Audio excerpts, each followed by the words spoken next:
Valorant just kicked off the 2026 season with an insane music video / cinematic, and even though it's only 3.5 minutes long, there's plenty to unpack with various reveals and progressions in the storyline. To be honest, this one caught me off guard with how dark it was, not only in terms of the themes, but even some of the fighting is pretty intense as well. There are plenty of parallels between this cinematic and the last one that we got. I mean, that one was called Why We Fight, and then this one is literally called Why We Fight Back. It actually seems like we start this cinematic off in the exact same setting as the last one as well. However, while that video revolved around the consequences of that particular fight for Alpha Earth and the Valorant Protocol, this video instead centers around the Omega Earth and Valorant Legion. Notice how back in the Why We Fight cinematic, it's a rainy day in the city, and we see agents like Reyna and Raze fighting in a brimstone smoke. Well, here in this cinematic, it's also raining in the city with the brimstone smoke, and it's none other than Reyna, who we see emerging and then landing the shot on Chamber, and that's going to immediately set the tone for the rest of the video. Seeing Chamber go down, Viper actually wants to dive in and save him, but she's held back by Brimstone, who of course just wants to do things by the book.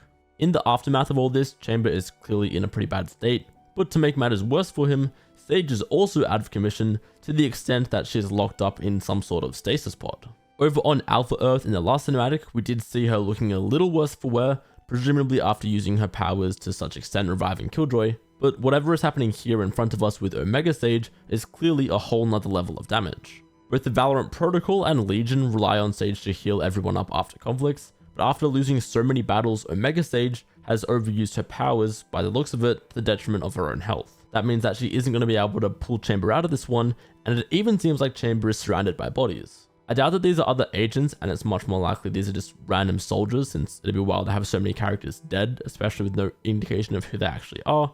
But either way, this still does well to add to the gravity of this situation. This whole scenario is a major tipping point for Viper, who was already fed up with how things were going for the Valorant Legion, but this loss, not only the fight, but the injuries to Chamber, inspire her to do something about it. This is when we cut to some of the other agents who will be on Viper's side here as they more or less overthrow Brimstone. We actually have Breach up first, who we rarely see get any love in the lore, but here we do get this heartwarming insight to his character as he fixes up a prosthetic for this little boy who's missing a leg. Breach's own artificial arms were actually built by himself, so it's cool to see that he'll do the same for others who need it. This is partly where we see one of the themes shining through here with this whole idea of fighting for those who can't. Then in this scene, we also get another look at just how unstable the environment is on Omega Earth, because remember, this is where maps like Pearl and Crow take place with those strange weather conditions. Here the landscape just looks desolate, and there are some strange flashes in the sky as well. Next we come across Yoru as he hops around saving people from this collapsing building. The collapse seems to be caused by a spike detonating just based off the giant black sphere, which as far as I'm aware is our first time seeing civilians actually caught up in the aftermath of the spike. I guess this could also just be some sort of other Radionite related event, but as far as I'm concerned, in Yoru's mind here, all of this blood is going to be on Alpha Earth or the Valorant Protocol's hands. Despite his best efforts, he can't save everyone, and even has to leave the mother of these kids behind. This absolutely would give him enough reason to want change, hence why he decides to go with Viper. Just like Breach, Yoru is fighting back for everyone who can't do it themselves. I also just thought it was cool the way that Yoru's powers were portrayed here. When I first saw those blue fragments on him, I thought we could have another Sage situation on our hands, but since the kids have that same effect too, it seems like this is just going to be how his abilities are visualized to indicate he and anyone else he brings with him aren't stable in reality. Sova is next, and this one really surprised me as we see someone who looks just like him straight up cutting his eye out with a knife. The guy is also wearing what we know now as Sova's outfit, so maybe this is an older brother or something. There's yet another grim scene here with the aftermath of some sort of fight, and based on Sova's dossier from way back when, I think we can assume that this is what happened when he missed his shot. So maybe getting his eye cut out was some sort of punishment for letting his team down. Either way, we see him now watching over Sage, deciding he wants to fight for her. So that is our crew, which brings us back to Viper, who's having nightmares about Chamber getting shot. It's here that we learn that Chamber and Viper are together in some way, shape or form, hence why she's so distraught about him in particular getting hurt. He clearly brought her a great sense of comfort, so all of a sudden being alone and isolated is only going to amplify all the other negativity floating around inside her head. With all that considered, this giant statue honoring Brimstone is probably the last thing she wants to see right now, and that's where we cut to a group of agents confronting him. His badge is quite literally stripped from him, as Viper and the others are fed up of losing and feel like a change of leadership is their way to get the upper hand on Alpha Earth. With that in mind, they seem to waste no time making their way over to a set of coordinates, which we saw earlier Viper had written down on her chalkboard on that whole Instagram takeover thing that was going on. Those coordinates are somewhere in the mountains of Mexico, and possibly is where Reyna's sanctuary is at. For context, while we don't know much about this supposed sanctuary, Reyna seems to have built it for Radiants, where they can stay safe from the world and the prying hands of Kingdom. This actually lines up with the very latest email we got in Valorant patch 11.11, where Brimstone is responding to Reyna and talking about visiting her compound. Seeing him mention about how this is all really just about people and wanting a break from the existential threat of everything makes this incoming attack all the more ruthless. Also, with this sanctuary itself, I don't think it'll be added as a map in this new season, as that's probably too soon, but it's quite possible this will be our next map down the line. Anyway though, this scene is a breath of fresh air in this cinematic at this point.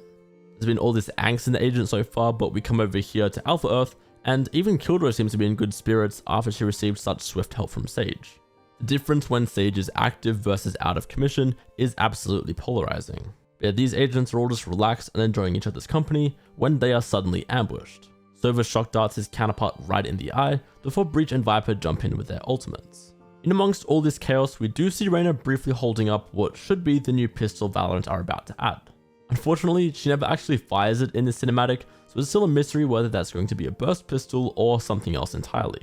I also really love this detail of all the Omega Earth agents having their own masks here, obviously since they knew they'd be fighting in Viper's gases, but it also just gives them a really menacing look as well. There's another dark shot of Omega Sova ripping the dart back out of Alpha Sova's eye, obviously reminiscent of that memory we saw just earlier. Finally, that leaves us with an awesome action sequence between Viper and Brimstone as they battle in the snake pit. You can see her thinking of Chamber as she fights for him, and it does actually turn out Viper has her own butterfly knife, which you would probably assume is going to be a skin in game very soon. I incorrectly called this out as the RGX Firefly yesterday, so my bad for jumping the gun there, but hey, they did look pretty similar.